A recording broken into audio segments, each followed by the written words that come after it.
Before we start, I'm gonna do a short introduction and then I will pass you the floor, okay? Yeah, that's fine. We are live. Shall I share my screen now or wait until the beginning? It's up to you. Well, I'll just do it now, just in case there's some like catastrophe. Okay. I think no, everything will work fine. Yeah. How does that look? Is okay? Yes, yes. And you can see my mouse. Yeah. Yes, your mouse. It's perfect. That's great. Okay.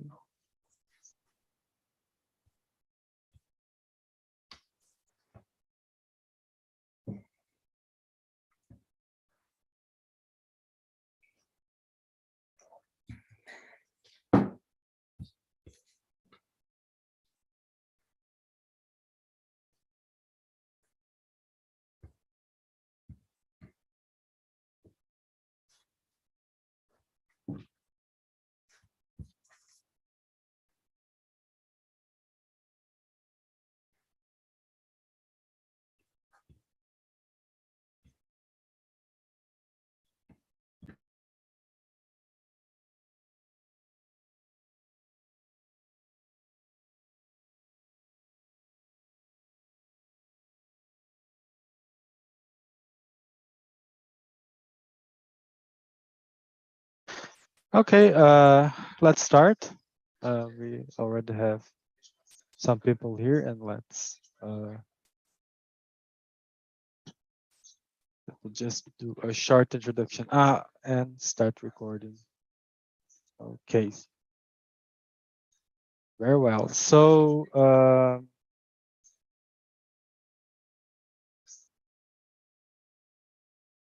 just a minute.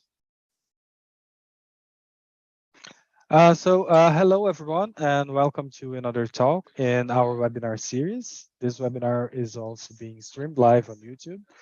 You can find the link on our website or access it on our YouTube channel, LIneA MCTI. Today we have the honor of having Dr. Rebecca Bowler from Manchester University.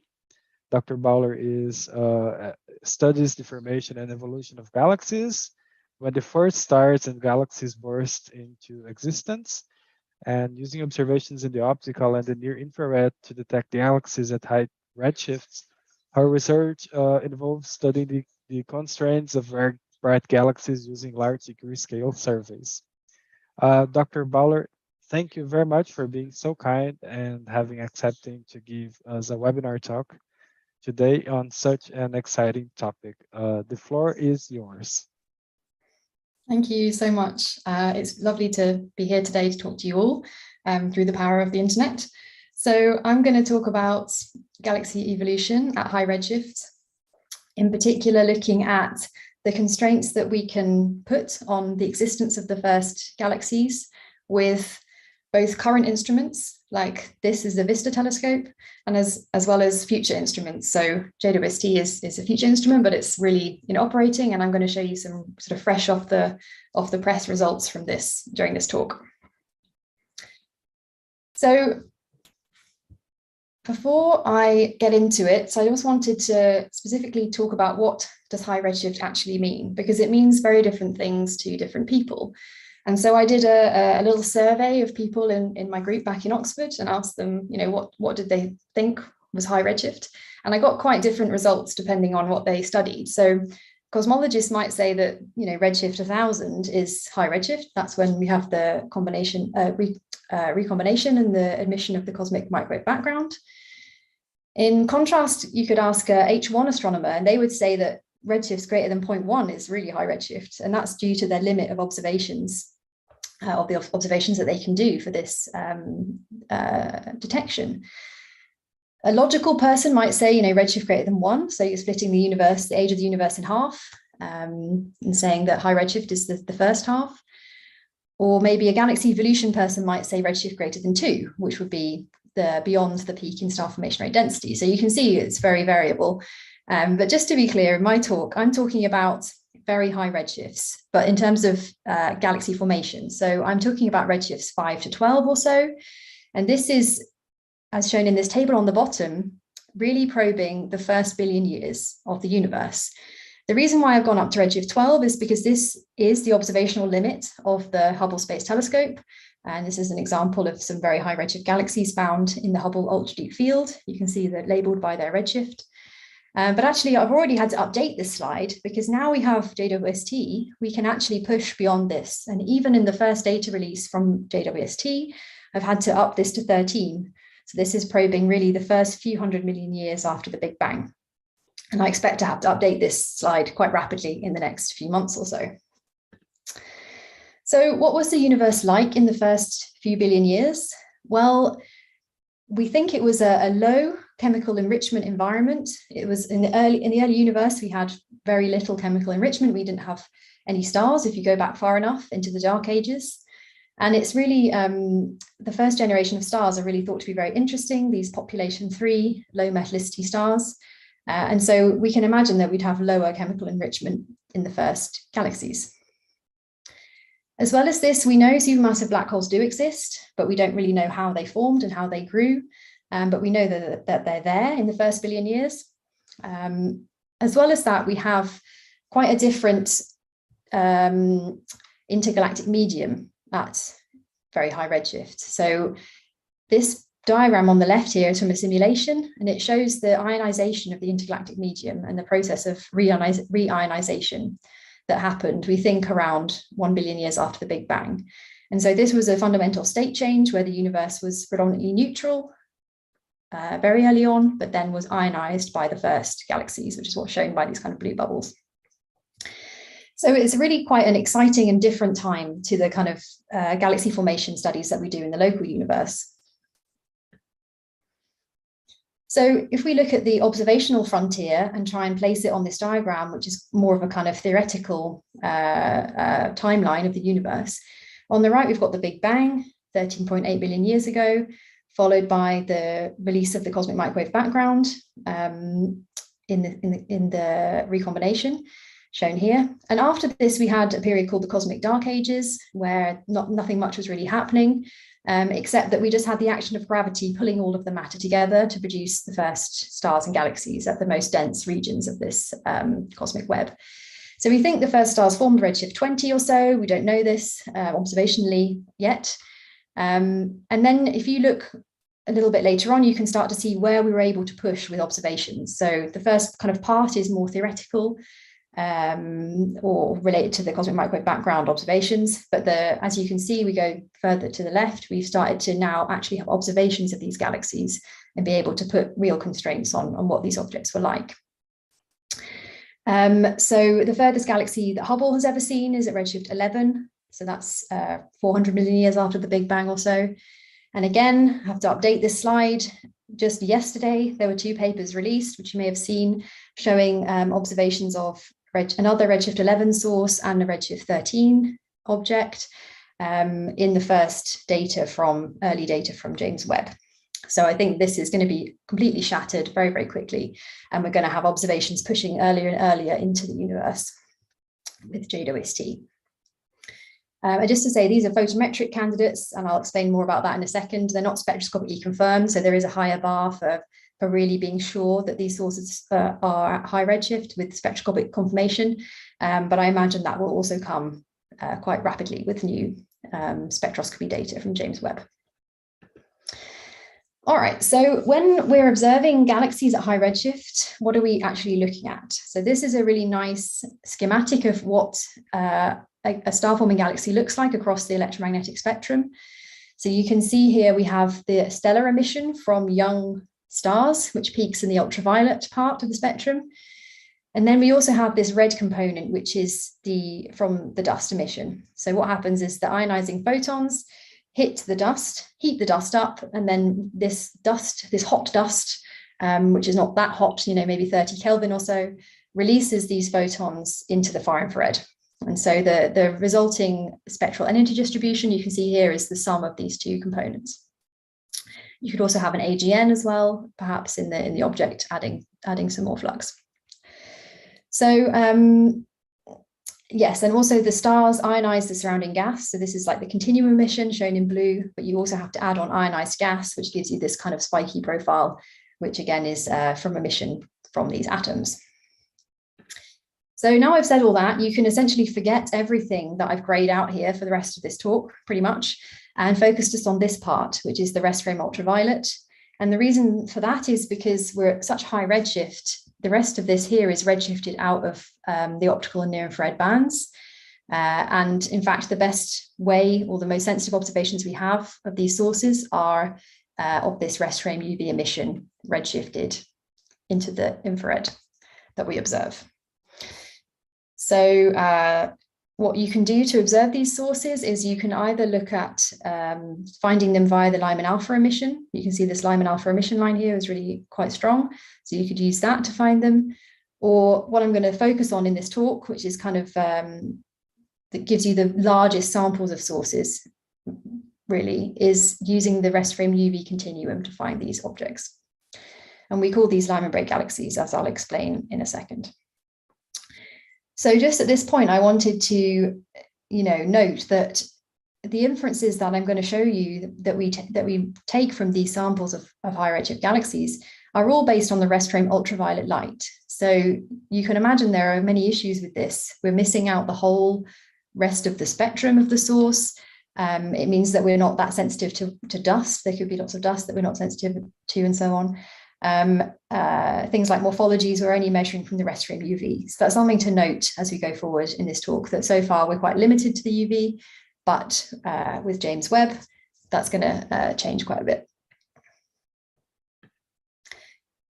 So there are other ways to find high redshift galaxies, which I'm not going to talk about at all in this talk, but just so you're aware, you can use gamma ray bursts to find very distant galaxies. And this is the afterglow spectrum of a gamma ray burst from Tanvir et al., where they can estimate the redshift of this as being 7.8. So you can use gamma ray bursts to identify particularly very faint low metallicity galaxies that sort of just pop up with this gamma ray burst that highlights where they are. On the right here, I'm showing a very, very dusty galaxy, a redshift 6.3 from Rikers et al. And you can see this object has a very, very prominent dust bump. And this is actually where it was first detected in the dust emission. So this enables you to find much dustier sources. Okay, but back to the normal star-forming galaxies that I'm going to show you how we detect them with the rest frame ultraviolet light. And so this is a really nice movie that shows the spectrum or spectral energy distribution of a star-forming galaxy, which is shown in the gray, as it redshifts through the photometric filters that we have from the Hubble Space Telescope, which are shown as these colored lines here. Now, on the bottom, what you'll see is how this object would look in the images through these different filters. So, for example, the F435W filter would correspond to this image here. So I'll play this a couple of times, but what you can see as we redshift is obviously things are redshifted. But the other interesting thing is you see the formation of this very, very strong break in the spectrum. And this is called the Lyman Break. And that's what we use to estimate the redshift and essentially to find these sources. So this very strong break, you can see, leaves a very interesting spectral signature in the object. Essentially, it disappears on the left in the blue filters, but it is present in the red filters. And we use this to search for these sources and to estimate their redshift. So this is another movie as well, which I find helps just visualizing why we get this Lyman break appearing in these sources. And it's from Andrew Ponson. It's a really nice visualization. So this is actually a quasar spectrum, but the same principles apply. This is the Lyman alpha line in the quasar spectrum in the rest frame ultraviolet, you can see here. So if I play this movie, what you see is as the source is further and further away from us, the light has to go through more and more intervening clouds. These clouds contain neutral hydrogen, and so they absorb at the transition of Lyman alpha. And that's what you see here. This formation of this Lyman alpha forest is due to the light from the distant object passing through these different clouds. So I quite like that movie to kind of visualize what's happening as the source is further and further away from us. And so when we go to very, very high redshifts, where we enter the epoch of reionization, what happens here is there's more and more neutral gas. And what that means is that instead of being a forest here, this whole part of the spectrum is completely absorbed by neutral hydrogen. So what you get is this very, very strong break that I showed you in the previous movie. So we have a very, very strong Lyman break at 1216 angstroms. Okay, so we use this break to find these sources. So on the top right here, I showed you a very simplified Lyman Break galaxy, which is just this step function here, and then some very simplified filters, photometric filters. So this is a Z band in the red optical, and then 2 near-infrared filters, Y and J, just to illustrate how we actually, in practice, find these sources. So what we want is something that's quite flat in these bands, but it has a very strong break between these 2 bands here, Z and Y in this example. And so there's several ways you can pick out these sources. One common method is called color selection, which is shown on the left here. And essentially we just draw these colors on the Y and X axes, and then draw a box in the corner, which selects things that are quite flat in the Y minus J, but have a very strong Z minus Y break. So you can see that here, these blue things are kind of Redshift 7 candidate objects.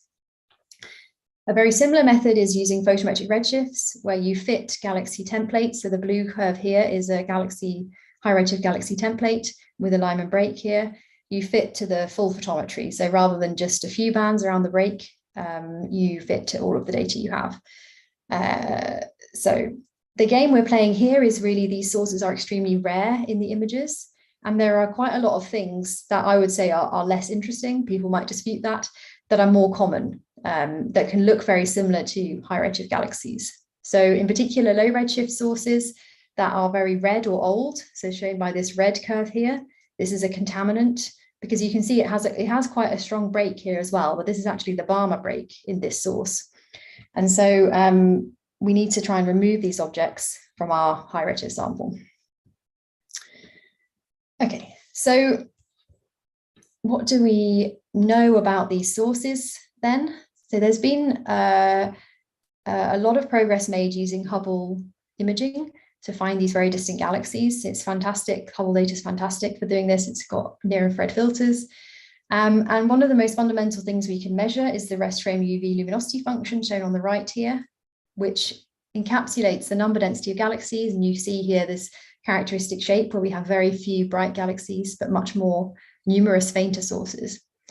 And you can also see from this diagram how the luminosity function is building up with time. So this traces the kind of hierarchical buildup of structure in the universe through the evolving number densities of galaxies.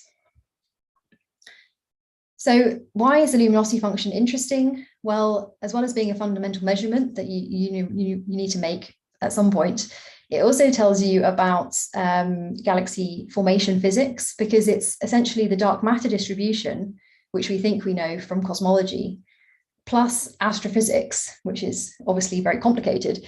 And that gives you what we observe as the luminosity function.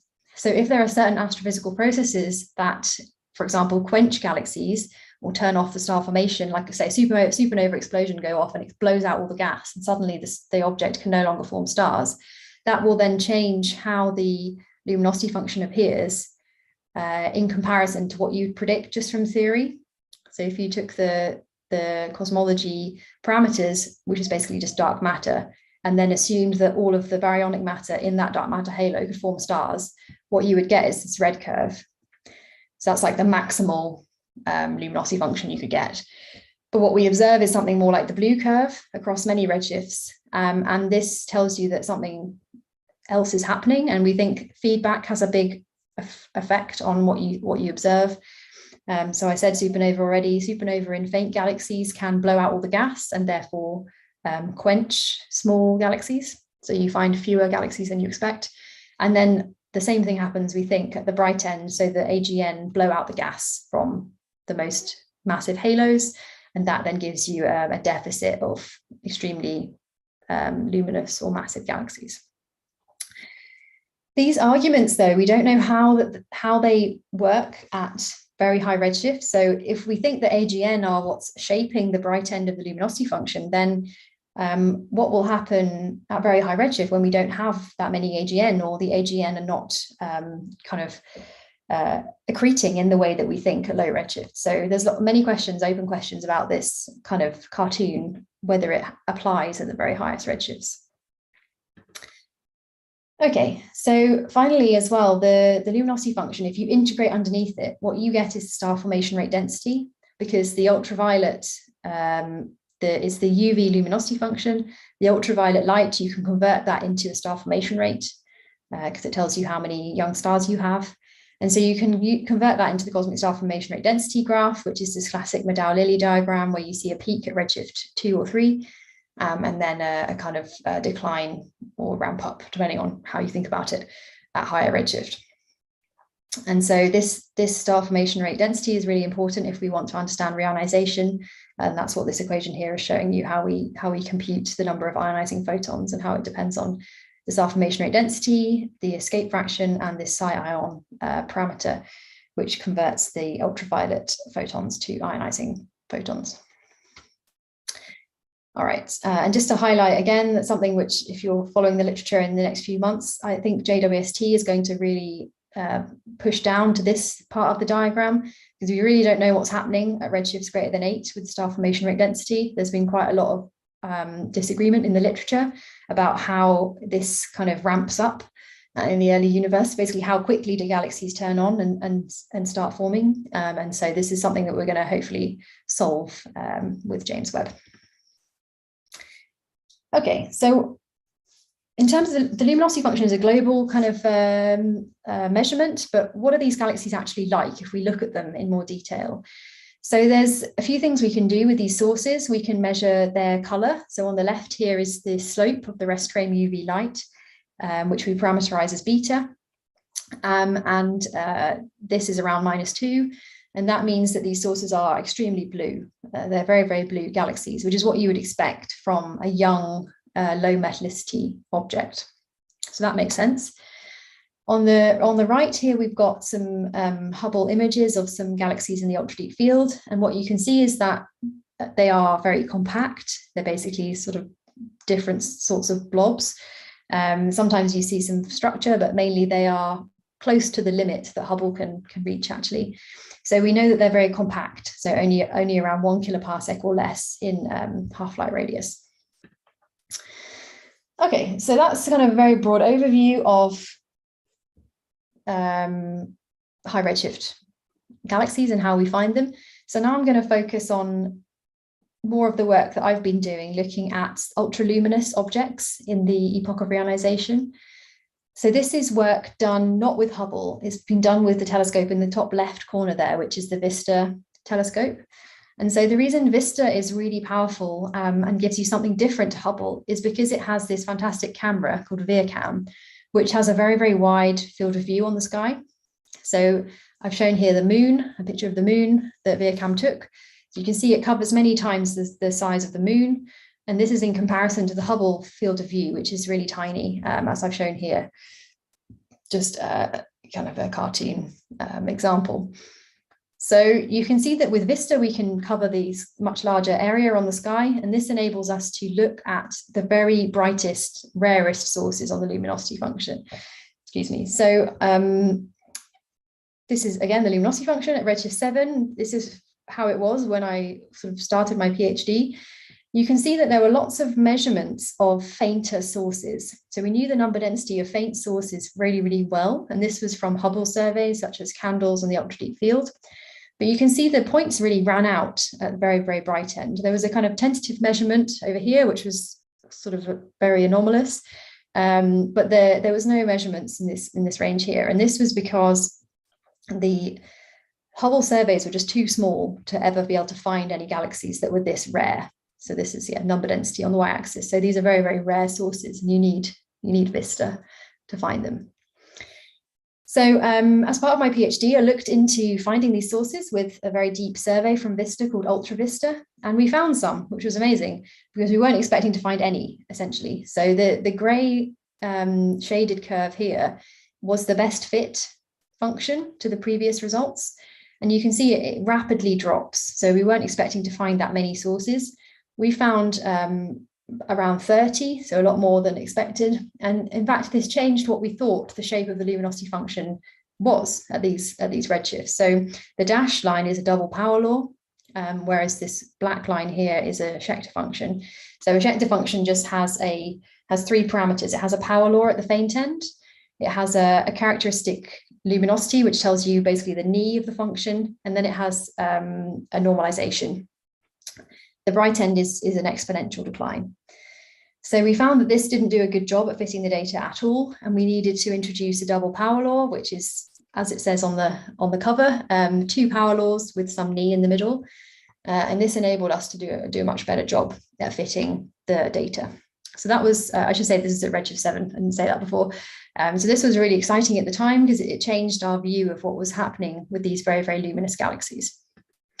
And if we go back to this cartoon picture I showed you earlier, what does this mean, this change in shape of the luminosity function? So I should say that as you go to lower redshift, the Schechter function does do a good job, but at Redshift 7, it doesn't. So what's changing? And the hypothesis we came up with at the time was maybe it's a problem with the AGN, well, not a problem, but a difference in the AGN. Perhaps as we go to very high redshift, the AGN are not as well established in the galaxy. The feedback is not efficient, and that means that this offset here between the red and the blue curves doesn't yet exist. So that was our hypothesis to explain this interesting change in shape of these luminosity functions. So there are other things that can cause an excess at the right end. So we did have a look at this as well. So just to briefly mention these, because they're actually quite interesting. So could this kind of excess that we see in galaxies, very bright galaxies, be due to gravitational lensing? So if you look in a cluster field, so for example, the SMAC image that was released by James Webb, I don't know if you saw that, is of a strong lensing cluster, and you see all the arcs around the central cluster. So that is a very strong lensing field, and it lenses all the background galaxies, and that can give a boost to the right end of your luminosity function. And so this is the effect of this on a quite an old paper now, but it just shows you that the intrinsic luminosity function in red becomes this blue curve if you have strong lensing. So this could be play some part perhaps in what we see. This is actually not the case. So on the right, what we did was we went and checked every single source in the field. We know there's no massive clusters in the fields we were looking at because they're just blank sky surveys. But we did see some what we call moderate gravitational lensing, which is where the source here, I should say this is what high redshift galaxies look like in general, just kind of blobs in your data. You can see that it's quite close to this low redshift galaxy. And that does give a very small magnification, but it's not enough to explain the excess that we saw. The other culprit potentially is quasars. So I haven't really mentioned quasars at all, but quasars are these objects which are dominated by accretion onto the black hole. And if you look at the luminosity functions on the left here of star-forming galaxies, and then you look where quasars lie, what you see is that they tend to be much rarer than star-forming galaxies. So you get a vertical shift down, but they're also much brighter because of the accretion onto the black hole. So you get a shift left here. So what this means is that you can sometimes get an excess in your galaxy luminosity function because you're actually measuring the quasar luminosity function by accident. So at Redshift 7, we know that this is not the case because Redshift 7 quasars are very, very rare, shown by this black line. So you can see that this is much lower than the points we measured. So that there's no way that these sources are, it's very unlikely that these sources are quasars. So the conclusion of these checks was that we think we've seen something really different in the luminosity function of Redshift 7 galaxies. And then just to briefly mention work by my old PhD student, Nathan Adams, who's now a postdoc at Manchester. The quasars are not important as contaminants of Redshift 7 galaxies, but they are important if you look at slightly lower redshifts, so Redshift 4 and 5. And Nathan's paper came out I think yesterday on the archive. It was this week. Anyway, I've lost track of time. And he's been looking at the Redshift 4 luminosity function shown in the red points here where you're able to see this quasar, the impact of quasars really, really nicely. And actually, if I flick between redshift 4 and 5, what you can see is that while the galaxies stay pretty much constant number density, so this part on the right here stays pretty much the same, oops, the quasars drop dramatically between redshifts 3, 4, and 5. And this is showing you that the galaxies are evolving, but not that quickly, whereas the quasars really rapidly build up and just suddenly become very important. So that's a really, really interesting difference that he found in the evolution of these two populations. Okay, and then before I move on to the final part of my talk, I just wanted to mention some very new JWST results, which are related, very much relevant to what I've been talking about so far, but at even higher redshifts. So yesterday, there were 2 papers on the archive looking at the selection of the first redshift greater than 10 galaxies found in James Webb imaging. So this was imaging that was released as part of the early release science observations. And yeah, this is really, really amazing. Both of the papers, I'm just showing you one here, but both of them found these 2 incredibly interesting, very high redshift galaxies. And this is a redshift 11 source. So you can see the stamps here show you the object, just like in the movie I showed you earlier. There's nothing on the left here, but you start to see it on the right. You can see that again here on the SED plot. You can see the break very nicely here. And this is the probability distribution of the redshift. So it's a redshift 11, photometric redshift.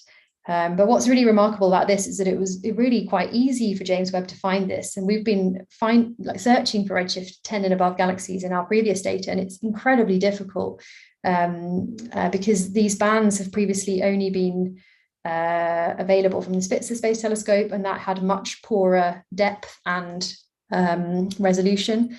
So it's just amazing to see this object just so clear and beautiful, you know, unambiguous photometry there.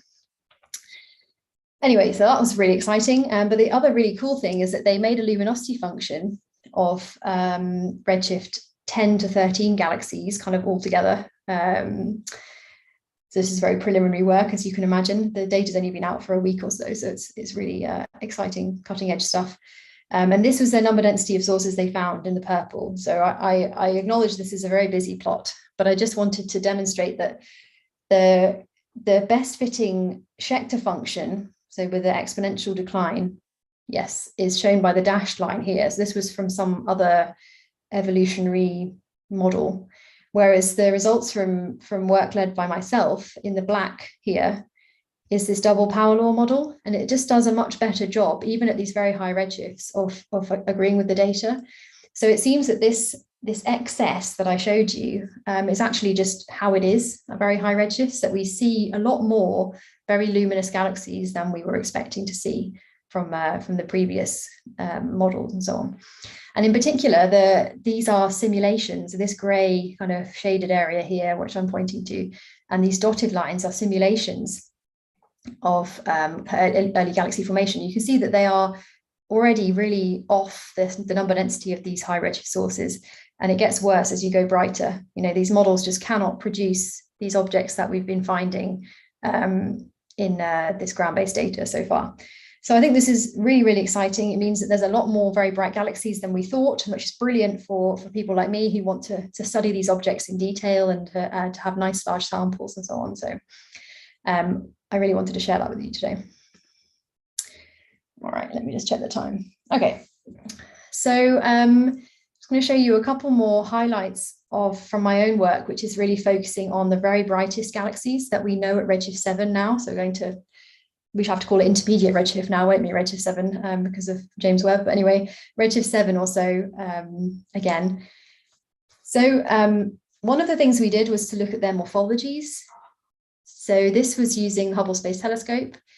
The reason why we had to go to Hubble was because the ground-based data we found these sources in has quite poor, relatively poor resolution, because it has to observe through the atmosphere. Whereas with James Webb, we can get much better resolution, of course, because it's in space.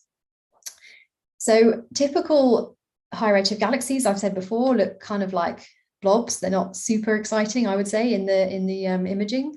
They're quite compact. But what we found when we followed up these ultraluminous galaxies with Hubble was that they were really, really interesting. They showed these multiple components in the restrained ultraviolet. They have extended emission. You know, this is all resolved structure in these sources. It's not just a single point source at all. So that was super interesting. The other thing, just skipping ahead, sorry, was that we actually are able now to resolve color gradients across the surface of these galaxies. So before they were just too compact to be able to determine any sort of color gradient or a color structure, you know, for example, like a bulge or something like this. We just couldn't tell that at all before. But now with Hubble observations of these very bright galaxies, we see they're very extended. We are able to resolve a color difference across the source. So this one has a very blue component and a very red component. And we can also compare that to where the dust is coming from from observations with ALMA. So I said most of the data comes from the restrained ultraviolet, which is true, but we do now have a lot of fantastic results from ALMA, which looks in the submillimeter bands, which probes the far infrared part of the spectrum.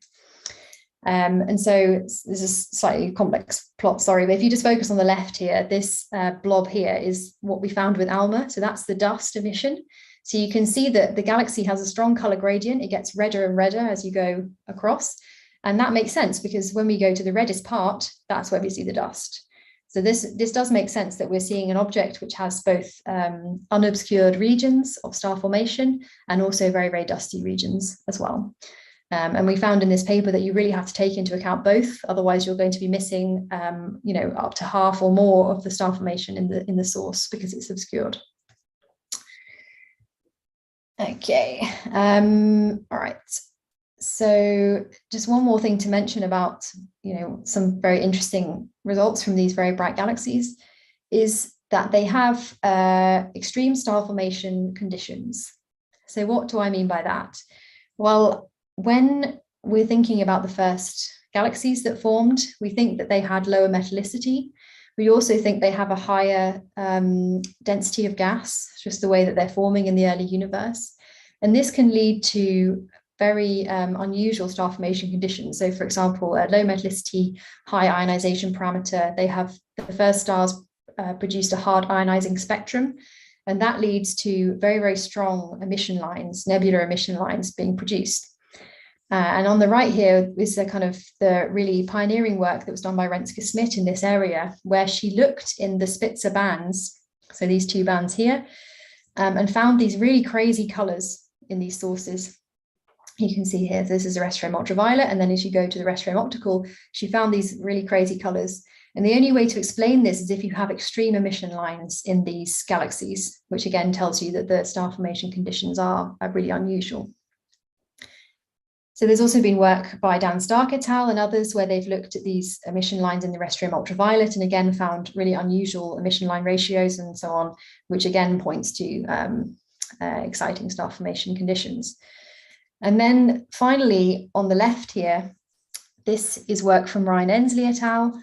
And what it's showing you is the Lyman alpha emission coming from 9 bright galaxies at redshift 7. Now, this is exciting because normally you don't see any Lyman alpha emission from such sources because they are thought to be in a neutral universe, basically, and the Lyman alpha can't escape. But what Ryan found was that he found a very high prevalence of Lyman alpha from the brightest galaxies. And he thinks that this, or one way to explain this is if the brightest galaxies are sitting in the middle of the bubbles that you saw on the very early slide, the bubbles in the neutral intergalactic medium. And so this is some evidence that these bright galaxies are pinpointing the most ionized regions within reionization. Okay, so sorry, I hope that wasn't too quick there. I just wanted to spend a few minutes at the end here talking about the future of these observations. So I've already mentioned these exciting James Webb data that's really going to revolutionize, in particular, the very, very faint sources or kind of intermediate luminosity sources, I would say, similar to Hubble. But what about the very brightest galaxies? Because as I said, we need these very, very wide areas to find the bright galaxies. So what's the next step for these sort of surveys?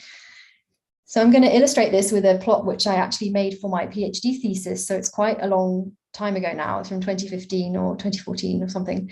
And what it shows is the survey area of different surveys against the depth of that survey. And so you can see the ultra deep field is very, very deep, but it's only a tiny, tiny area.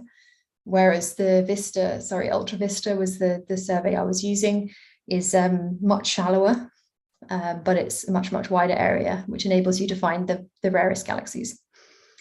And the lines here just show you the combination that you would need to find 10 galaxies or one galaxy at redshift 7. So, and the solid line is the Schechter function, which is the exponential decline, and the dashed line is, the dotted line is the double power law. So for example, let me see, Ultra Vista will never be able to find, no, I've got this wrong way around. Anyway, it's the combination of the two gives you the survey depth here. So the point of this is to show you where we're going in the future. So this is estimated where these different surveys are going to lie. So I've put on here James Webb on the bottom right, very, very rough estimate, but essentially it's going to give us very small surveys, which are incredibly deep. So it's off the edge of the plot here. But in terms of the wide area surveys, like the Ultra Vista type surveys that I've been using so far to find the very, very rare sources, the very bright and rare sources, the best surveys coming up are from Euclid and from Roman. So Euclid is going to be is an ESA cosmology mission, and this is looking in 4 bands: the optical band, and then 3 near-infrared bands. This is really important for finding high redshift galaxies. And to connect to Rubin, actually Euclid alone is going to be very, very hard to find these distant sources because it only has 4 bands. It's very difficult to remove contaminant populations from your samples. So it's going to be crucial to combine Euclid with Rubin LSST data to get robust samples. So really we're looking at a combined LSST and Euclid survey. So hopefully this will be launched in the next few years, and you can see here it's going to produce around 50 square degrees of data to the similar depth that we already have in Ultra Vista. So it's going to revolutionize the samples we have from these surveys. The Roman is the NASA Wide Field Telescope mission, which is, I should change this, sorry, I think this is now 2027 or 2028, the launch date. Formerly WFIRST, this telescope is going to be a wide area Hubble essentially. And that's going to go very, very deep over a very, very wide area. You can see here. So what does this mean in terms of actual luminosity function parameters and sample sizes and so on? Well, this is what we can do now at redshift 8 with Vista. So you can see that we have the Hubble surveys again on the left, and then these bright galaxies. Sorry, I've switched this plot around just to confuse you all. The brightest galaxies here in red, these are from Vista. So you can see that we're doing a bit better, but we run out of volume basically. But these are the predicted points that we're going to get from Euclid, the Euclid Deep Field survey, which is 50 square degrees to 26 magnitude. So you can see we're going to find loads of galaxies, thousands of galaxies at redshift 8, and really, really constrain the shape of the luminosity function to very bright magnitudes. Of course, what we find depends on what the luminosity function is at these very high redshifts. So if we have a different decline, we see a different shape here, but we can still very, very clearly constrain the difference between these two functions. And this is just a table of the different numbers of galaxies we expect to find in the Euclid Deep survey.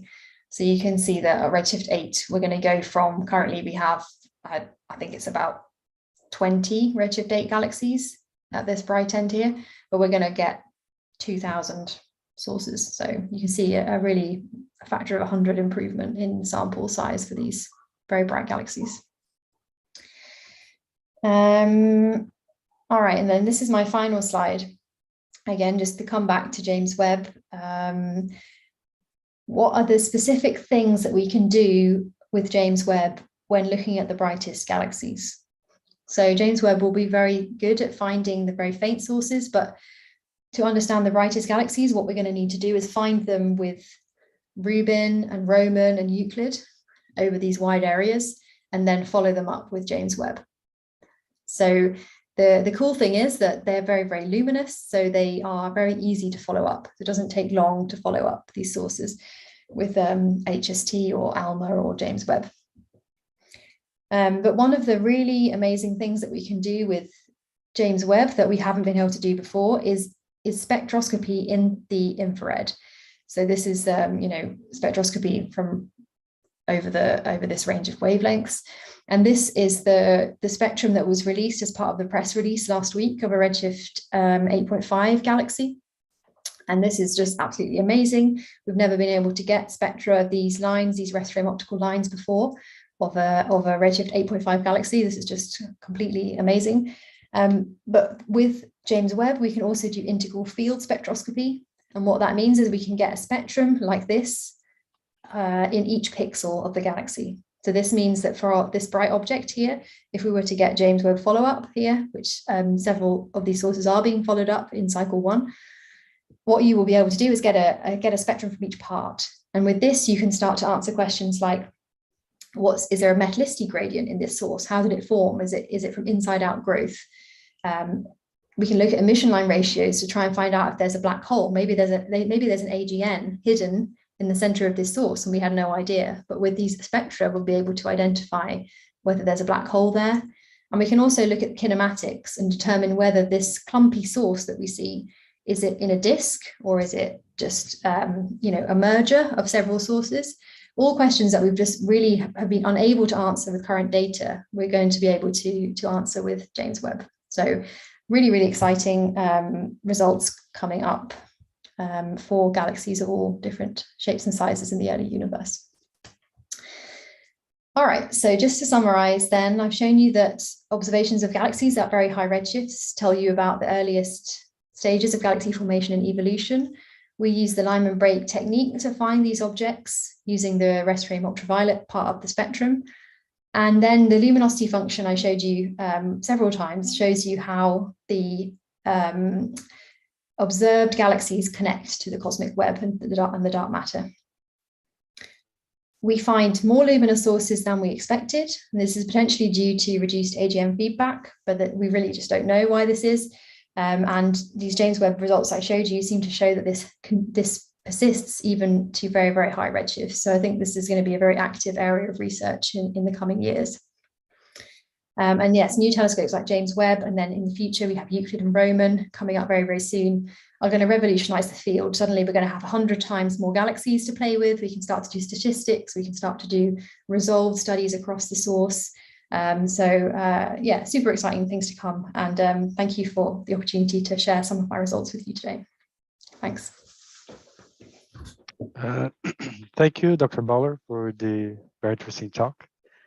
We now have time for some questions. If you joined us on YouTube, please put your question in the comment section, and I will redirect it to Rebecca. And if you join us here in Zoom, please raise your hand and ask your question. No questions? Basile, go ahead. Okay, thanks for the talk. First, a comment. It's actually surprising looking into perspective that a redshift 7 galaxy would now be called an intermediate redshift. I find it amazing. Yeah. I'd never expect that. And I'm not very old. I mean, things really have progressed very fast. Yeah. So that's the comment. A question is, you showed that James Webb itself may be the best perspective for getting spectra for intermediate galaxies at redshift 7. How about the ones beyond 10? I think that the Lyman Break will be beyond the K band, as I understand. So is James Webb also the current best tool to obtain spectra for those? Or Well, it's the only thing that can do this. But yes, no, it's a really good question, because we do have a problem with the lines redshifting out. Let me just get to this slide, of which I've lost. Here we go. So this is a redshift 11 galaxy, you can see here. So you can see that the break is around 1.5 microns.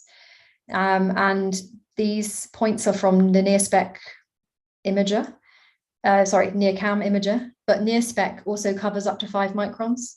So you can see for actually redshift 11, we can look at potentially these rest frame optical lines, but we can also look at Lyman alpha and so on.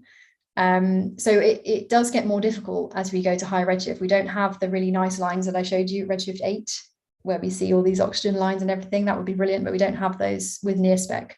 We could potentially use MIRI, but I think it's really not as sensitive. So I don't know, it would only be possible, I think, for the very brightest objects to spectroscopically confirm them with MIRI. But essentially, if there's any Lyman alpha, we should be able to detect it to extremely high redshift. But we might have to do things like look at detecting the Lyman break just in spectra rather than from emission lines, if that makes sense. So that's a really good question. We have to think about what lines we have. For redshifts up to around redshift 11 or so, we're doing fine because we can use the rest frame optical lines. But beyond that, Lyman alpha, if it's there, or the Lyman break, if we can get it. Okay, thank you. Thank you, Basilio. Tassia, go ahead.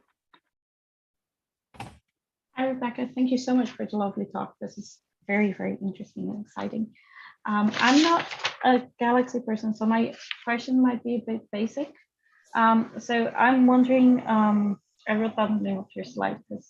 So can you go to the one that says ultra luminous galaxies at high redshift dust? It has, like, we were talking about the 2 components.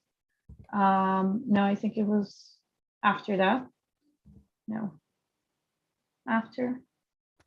Which one was it about? Yeah, the 35, I think. Ah, this one. Yeah, and then you mentioned there were like 2 components. So what exactly is the red and the blue one? Oh yes, I'm sorry, I went over this a bit too quickly. So this is the same galaxy as this one. So what we see here is that it's in Hubble imaging, it splits into 2 components. So it's just it's like a clumpy galaxy basically. So we think that there are 2 star-forming regions in the same galaxy, or it could be like a merger. We really don't know. It could be a merger of 2 sources. So yeah, this is just the 2 clumps that we see in the rest frame UV. And when we measure their color, we see that they're different. Okay. Does that make sense? Yeah. Yes, yes. Thank you. Yeah. And there was something else as well. Now, this was back in the beginning. Yeah. Then you had this, you were talking, I think it was, yeah, no, not that much. You were talking about the luminosity functions. So it was basic properties and something. This one or later? No, there was like can you go to the 21? This. Yes. Can you explain that equation? What is lambda here and beta? And yeah, sure. Yes. So this is the let me think. So this is how we fit the rest frame UV slope. So it's literally a continuum that we observe, and what we want to do is measure a slope. So this is just literally a slope of this continuum. So what we do is we fit if you have F lambda, so astronomy is all about the units, right? If you're in F lambda, then you just fit a power law, which is proportional to lambda to the beta. And the beta power is this, what we call the rest frame UV slope, which is what I'm plotting here. So it's -2. So the reason why I've got both there is because if you have F nu, which is often what we have with photometry, AB magnitudes are F nu, then you have to have a +2 as well. But yeah, thank you. I didn't explain that at all. But yeah, so it's just telling you how we measure the slope. Okay, thank you so much. No worries. Thank you, Tassia. More questions? Well, I also have a question, and I'm the opposite of a galaxy person. I'm a solar system person. And yes, you showed. I don't know if I misunderstood it, but in the galaxy, in the luminosity function, you showed that. I saw that. Okay, I think I misunderstood it because there was another plot where there were some measurements that were below the theory, Um, and some maybe. not this one. Yes, yes. So the theory is it's a complicated plot, and it came out yesterday. So just to say Okay. that. So I think it's a bit busy really to tell the point, but actually these ones are data measurements, these things, but this gray thing here and the dash and the dotted line are from theory. Okay. Okay. So the paper makes the point that this point is higher than that, slightly higher. So do you think? Do you have any idea on the theory behind it at this point? Well, it's very new, but well, yeah, I can tell you what I think with basically nothing to back this up, but the simulations, they come in different forms. So I don't know these ones in particular, but either they are like a semi-analytic model, and often what happens is they tune it to fit the results, right? So they would fit previous results, which maybe showed quite a steep decline here, and then they extrapolate it and they find the same thing. So that's not very physical. The other thing is that the models are very sensitive to dust. How much dust they put in is very, very difficult to model at very high redshift. We don't know how much dust is there because dust is formed of like complex chemicals, right? Chemical elements, but we don't know how many of those there are at high redshift. So the models put in some dust, and that is very, it has a powerful effect on the bright galaxies here, because if you have a very luminous galaxy, but it produces a lot of dust, then it becomes hidden. So actually a lot of these models, if you take dust out, they do match the observations, but you put the dust in and it suddenly bends over because these very bright galaxies are being obscured. So I would bet that it's something to do with dust, perhaps, in the models. They put too much dust in, and actually there's not that much dust. And then that will mean that they would jump up here and fit the data, if that makes sense. So you know, the cartoon picture I showed has AGN being important, but actually when we look in the models, it's dust is the most important thing. I'm sure AGN play a role, but the dust seems to be the kind of parameter that if you switch it on and off, you get like a huge difference in the predictions. okay, thanks. That's now I got it. Well, the basics at least. My other question is related to the spectra. We saw here is an example after in the left picture. After the Lyman alpha break, you have a sort of a plateau in the spectrum. Yeah. You expect some kind of plateau. Yeah. Well, with some line emissions that now are also probably being measured. Yeah. My first question is, why do we have this plateau behavior, and what would we expect to see in further deeper redshifts, like at 20 more emission lines? These are my two questions. Yeah. So you're talking about the yes this this feature that is it's sort of a very flat spectrum. Oh, this on the right? Yeah, yes, on the right. Yes. Okay, sure. So that actually relates to the previous question to do with the beta parameter and everything, because it depends on what units you plot this in. So if you go back to my initial plot here, you see that it's very steep. So yeah. If you imagine what you're seeing here is the very young stars. So they are very, very hot. And you're seeing here the black body emission from these stars. So it's very, very blue emission. Like it's super blue. You'd expect it to peak here, but we don't see that because of the Lyman break. So if you measure the spectrum in F lambda, then you get something that looks like this. If you then convert to magnitudes, which is flux per unit frequency, then you get something which is flat. So that's a really good question. So I keep saying blue and flat and all this stuff, but it depends on the units. And I'm just so used to looking at this that I forget. But that's a great question. This is the same as this, it's just in different units. So what would you expect for the even higher redshift galaxies? I think more of the same, even bluer perhaps. If there's only pristine gas and very, very young stars, then you would expect something that's extremely blue. There's a theoretical limit on beta of -3, I believe, which is so -3 here is what you would expect if you had population 3 stars, which are like the first generation of stars. There was quite a lot of arguments in the literature a few years ago about whether they detected these or not, but I think the consensus is that what you see here is just noise, like most things are -2. So I imagine some of the newest results from James Webb will be measuring this and saying, we found -3, so it's a pristine population 3 galaxy. Yeah. Well, thank you. Thank you very much.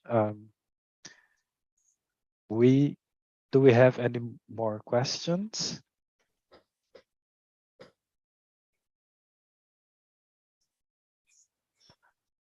Okay. Okay, Tasia, go ahead. Sorry, I've been burning to ask this question, but I know we're on time exactly. So with all of this amount of data that we're getting, do you see machine learning playing a role in these analyses? Yes, definitely. So for looking forward to Euclid and Roman, for example, and Rubin, LSST is going to be such a huge survey and so many objects. It's going to be, the way we do this at the moment is that we visually we visually check a lot of things, and it's just not going to be feasible to do that once we have these huge samples of like millions and millions of sources. So absolutely. Machine learning can actually be quite powerful in finding unusual galaxies as well, because we fit these templates. We basically make up a galaxy and then we fit it to the photometry and we find things that are a good fit, but we already know that that's missing some particularly unusual sources. So for example, extreme emission line galaxies are very poorly fit by these models because they've got very strange colors, from the emission lines. Things like AGN or AGN and galaxies where you have a combination of the two in your object. Again, they're really not very well described by current templates. So I think machine learning will be really good for like identifying these weird things and then following them up and understanding these objects. That's very exciting. Thank you. Yeah. Thank you, Tasia. Okay. If we do not have more questions, I think we will now wrap this up. Just reminding that this presentation will be available on our website and on LIneA's YouTube channel. And thank you everyone for attending, and a special thanks to Dr. Bowler. Thank you so much for being with us today. It's great to be here. Thank you. Okay, thanks.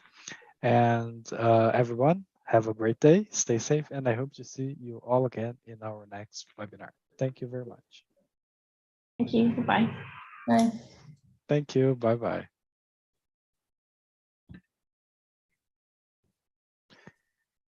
Okay.